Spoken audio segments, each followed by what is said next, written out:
अक्सर लोग ये बात सोचते हैं कि भगवान ने अगर धरती पर जन्म लिया है तो उन्हें कौन मार सकता है, लेकिन हम आपको बता दें कि ऐसा नहीं है। अगर इंसान रूपी जन्म लिया है तो इसे एक ना एक दिन खत्म होना ही है। इसलिए भगवान के अवतार का भी हाल आम इंसानों की तरह ही हुआ। कुछ ऐसा ही हाल हुआ था श्री कृष्ण भगवान का। कहा जाता है कि महाभारत युद्ध के बाद जब एक भी कौरव नहीं बचा तो उनकी माँ गांधारी दुखी हुई और पुत्रों के मुंह में उन्होंने कान्हा को श्राप दिया कि वो 36 साल बाद मर जाएंगे। भगवान श्री कृष्ण ने भी गांधारी के श्राप को आशीर्वाद समझकर मुस्कुराते हुए स्वीकार किया।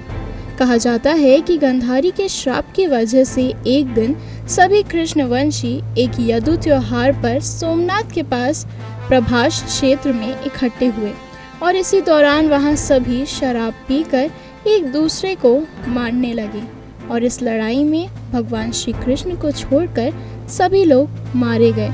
बताया जाता है कि सभी यदुओं के आपसी झगड़े में मारे जाने का महाभारत के मौसल पर्व में रोमांचकारी विवरण मिलता है।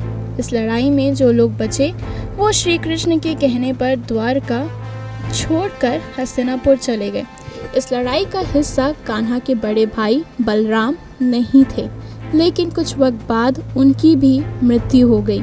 इसके बाद कृष्ण ने दारुक को पांडवों के पास भेजा और कहा कि अर्जुन को सारी घटना बताकर उससे सहायता लेकर आए। कृष्ण के कहने पर दारुक इंद्रप्रस्थ चले गए और इसी दौरान श्री कृष्ण ने अपना देह त्याग दिया।